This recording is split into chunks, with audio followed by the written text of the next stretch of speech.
Welcome to another episode of Show Me Your RAIDLOG, where we talk with industry leaders about how they use RAID logs and similar tools to help project managers succeed. I'm Kim Essendrup, co-host of the Project Management Happy Hour podcast and one of the founders at raidlog.com. I've used RAID logs for years to help save broken projects and to keep my own projects from getting broken, and I'm really excited to see how other leaders use theirs. With me today to talk RAID logs is Guy Wolf. Upon completion of his active duty service in the U.S. Army, Guy's career has focused on managing IT professionals and project managers at EDS, which was later HP, Perot Systems, which was later Dell, and as a consultant. At the client companies, Guy has served as an integral part of his customers' leadership teams in multiple locations in the U.S., New Delhi, India, London, and other places. Among Guy's roles, he has led the design and implementation of 6 project management offices with up to $40 million in annual portfolio capital budget, 25 full-time project managers, and annually completing up to 30 major projects and over 100 minor projects. As part of these efforts, he has also spearheaded the design and implementation of corporate governance processes and project management processes and tools such as Smartsheet, Planview, ServiceNow SPM, and custom developed SharePoint with Power Automate. Wow. All right. We're really happy to have you on the show. Hi, welcome. Appreciate the opportunity. Yeah, we're really excited to have you here. So you've been really busy and done some amazing things as a project leader. If you don't mind my asking, what are you up to these days? Well, right now I am a program director for a new set of projects for a financial services company that's focused on data governance. I had to find out what data governance is, and I think of it as the curation of all of an organization's data to make sure that it's accurate, accessible, and compliant with the different countries that the company does business in. So you're helping to make sure that the garbage doesn't go in, so garbage doesn't come out. Is that the right way to think of it? Right, and that it stays neat and tidy while it's in here. Well, excellent. Well, I'm really looking forward to asking you a few questions about one of my favorite project management tools, the RAIDLOG. Yes. All right. Well, let me ask you first, how did you first learn about RAID logs? Well, the honest answer to that, it's kind of like the question, when did you first start using verbs and nouns in speech? And because I started doing projects as a combat engineer, we built small things like temporary bridges, a tank fighting position, or small construction projects like a building for to house a refrigerator. And in one case, we actually built a log enclosure for Mari, who was an elephant that India gave as a gift to the Honolulu Zoo. And I will tell you that one of my early lessons in all of these projects is first, I realized the troops I led were diligent, careful, motivated, skilled. I really didn't have much problem with their finishing their assigned tasks on time. Where I did have a lot of problems and what really threatened the project success were a lot of outside suppliers. So the lumber company delivering the wrong quantity or wrong dimensions of lumber for a project, or the wrong time, a bulldozer being unexpectedly unavailable for a project. So I started building what I didn't call it a RAID log, but all of the things that I had to go manage actively that were outside of my direct control. Where I first got introduced to that concept of RAID log, and what we would recognize it now, was when I joined first EDS and then Perot Systems, and I started managing software technology projects. I've heard it called RAID. The risks and issues is pretty consistent, but sometimes the A stands for assumptions and sometimes actions. The D, sometimes definitions or decisions. And ServiceNow, I recognize their SPM has something called R.A.I.D, which I thought was good. It's risks, issues, decisions, actions, and changes. So they lump those there. But in all of those cases, the key elements all really come back to the risks and issues. And even the project managers have a great understanding that there's a difference between a risk and an issue, but often our senior leaders or non-PM types just think of them as risks and issues. And Kim, I've given up trying to educate the world on that. If people are volunteering a risk and they call it an issue or vice versa, I don't try to correct that anymore. We take them all. I have to say, I think it would be cool to see the RAID log for building an elephant enclosure for a gifted elephant. Yeah, it had real logs. No, all right. Well, so can you tell us about a time when using a RAID log maybe saved a project, or maybe even better yet, kept you from having to save a project? Yeah, I would say that every day of progress is saving a project. I've heard the adage, and often it's from a senior executive at the start of the project that says, failure is not an option. I don't agree with that. And I rarely come right out and point that out to their face, but failure is always an option.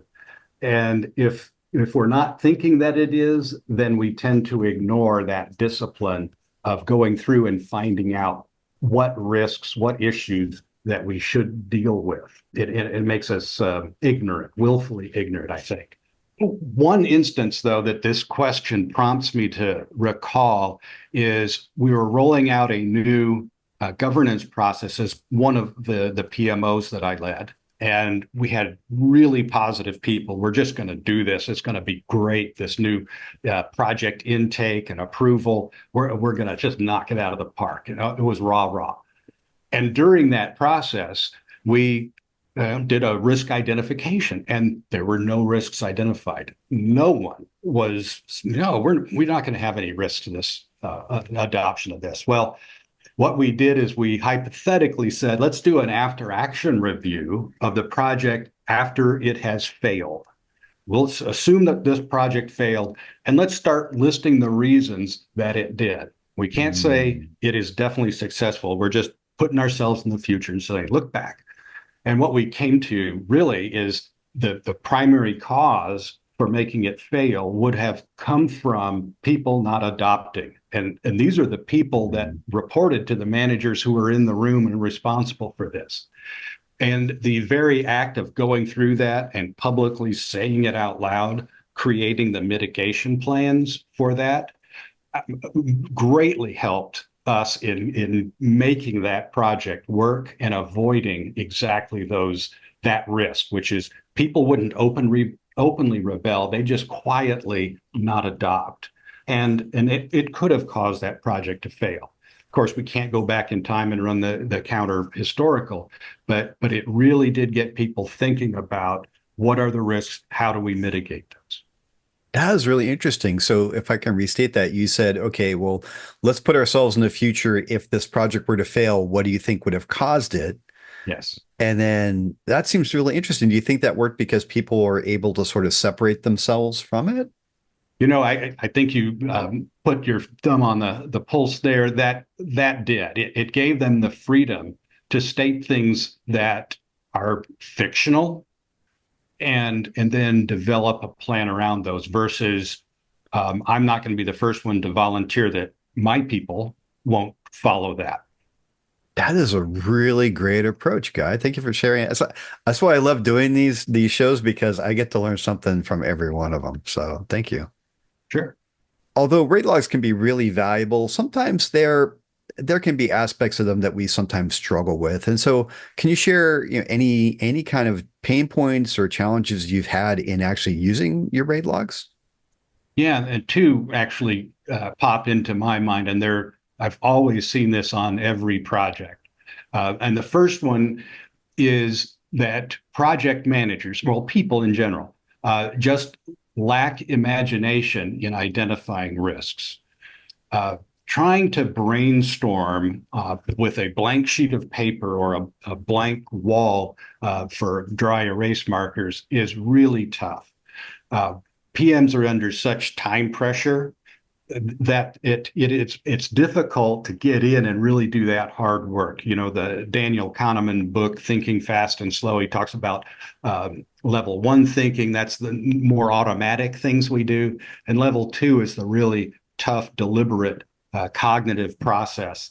And it is hard. And there's a reason we don't spend much time in that level two thinking. And it's very easy to get by. Plus, project managers are definitely optimists, and they're thinking all about how we're going to make this happen and less about the black hat and saying maybe it won't. So I would say one is imagination, and the second point is when PMs pay lip service to it.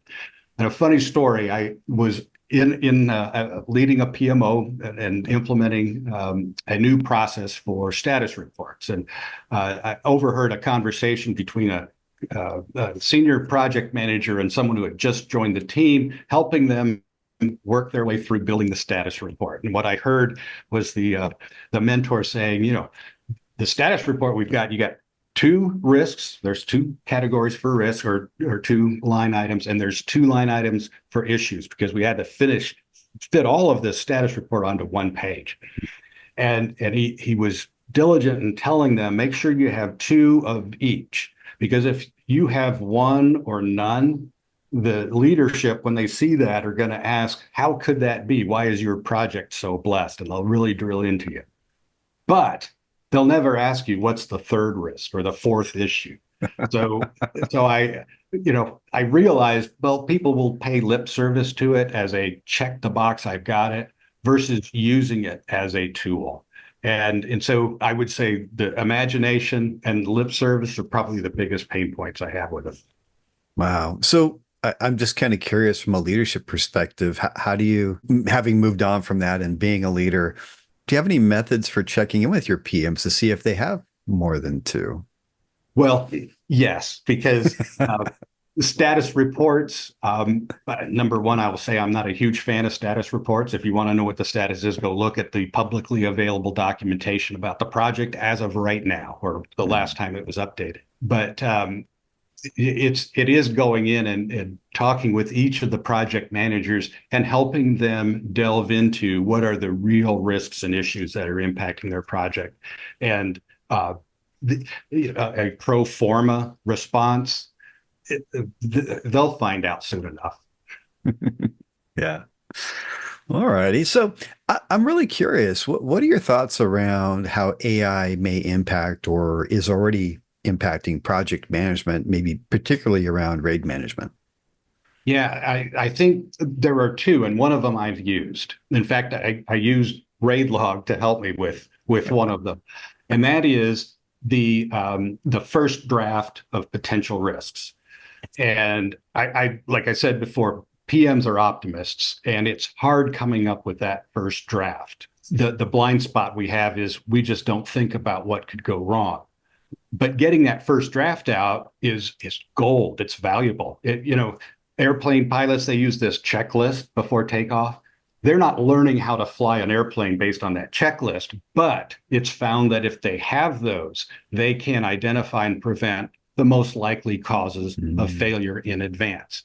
And so the AI generating those and giving us a first draft, I think goes a long way. And I've used that. The other opportunity would say is on the back end. All of us have done lessons learned exercises, usually during that closing portion of the project, and some of them are monitored real well. You get these great documents, great lessons learned.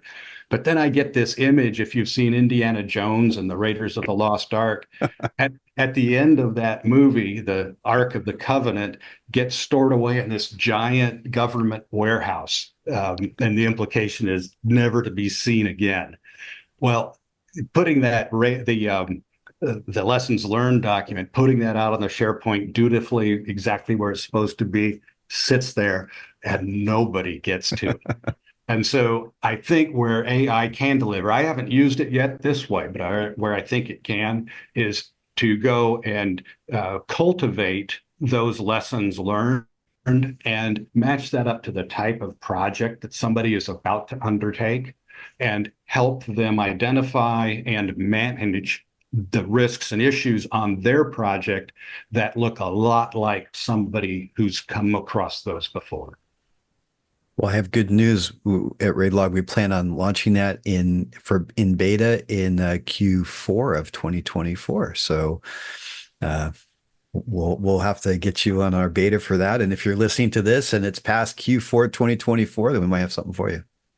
Going back to your first lesson here, which was you mentioned project managers are optimists, and you mentioned that a couple of times, and that is so true because they have a optimism bias, I guess, and I know for myself, I can be blind to some of the things that can go wrong because I don't think anybody goes and takes a job as a project manager thinking, I'm going to take a role leading projects that I know are all going to fail. Right. We all go in with this optimistic approach that we want to go and make change and do cool things. And so, that's good. And we want to have that kind of approach, but it does give us a little bit of bias, doesn't it? Yeah, I think it does. In fact, I don't think anyone who isn't an optimist wouldn't consciously become a project manager. They're more likely to go be an actuary. Yeah, I don't know that I'd want to be on a project where my PM was a hardcore pessimist, but all right. Well, final question for you here today, Sure. Guy, is I'm curious, do you have any favorite tips or tricks for using a RAID log? Yeah, a couple of that come to mind, and one is start with the basics.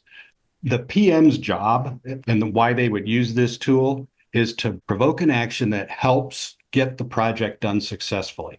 And I think in terms of 4 Ws, the what, the why, the who, and the when.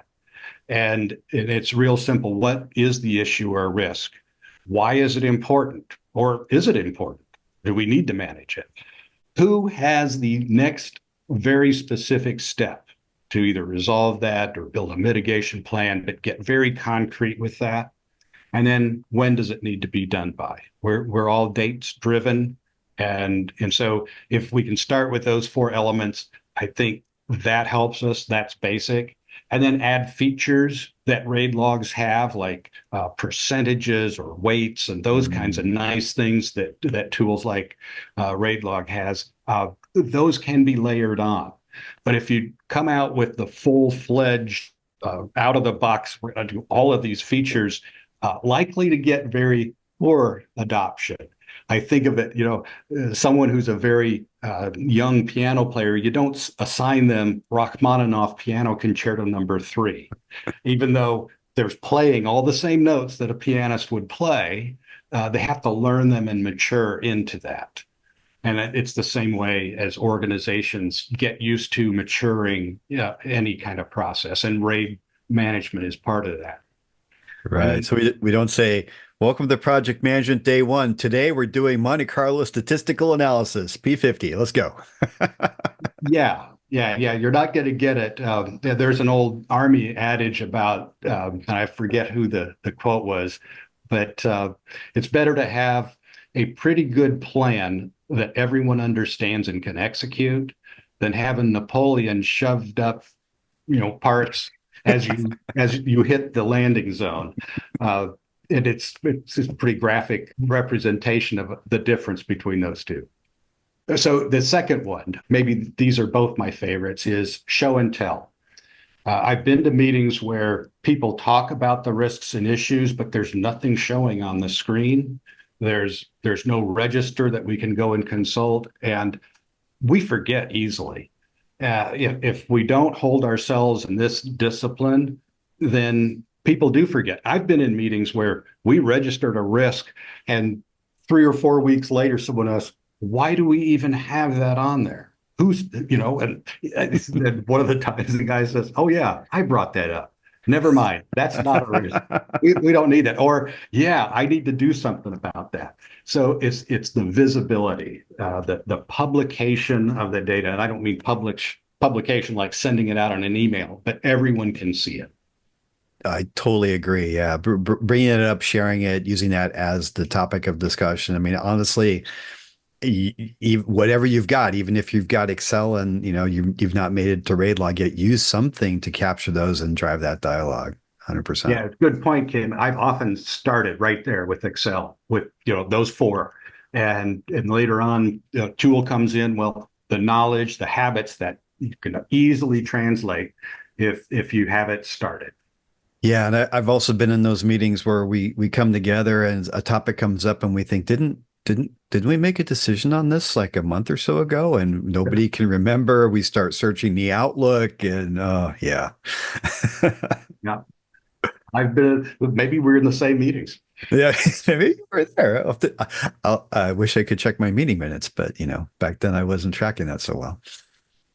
Well, uh, thank you very much for joining us and sharing your amazing project management experience. And so, if our audience wants to find out more about what you're doing, what you're up to, or otherwise connect, how can they best do that? Yeah, I think for a lot of us, LinkedIn is a great way, and I can forward you that information, and you can include as a link there, and my email. I tend to answer everything I get from earnest people. Outstanding. And it looks like you did something with Dr. Prince as well, correct? True. Yeah. It's about a year ago now. I did one of the implementations of a PMO that I led was there was a consulting company in there that was pushing everything lean. And so we used lean concepts in implementing a PMO. It was new learning to me. Especially in the vocabulary part, the principles I recognized right away, but having them and go through, reduction of waste, fail early and learn fast, or fail fast and learn. Those principles, really enjoyed the process of going through those. So I did about a 45-minute case study on that implementation, and that's accessible through my LinkedIn as well. Well, excellent. Well, we'll have a link to that in our show notes Okay. along with your email and LinkedIn. Sounds great. Guy, thank you so much for taking time to join us today and showing us your RAID log. Hey, happy to do it. I appreciate your bringing the focus on this. It needs that level of thought. And I think project managers are going to appreciate having a practical tool that can really help. Outstanding. Well, for our audience, if you'd like to step up your project management game, you can check out our new RAIDLOG application at raidlog.com, where we are bringing the tried and true RAIDLOG into the 21st century with the only platform totally dedicated to giving PMs the tools that they need to succeed in project delivery, starting with the RAIDLOG. Come check it out at raidlog.com.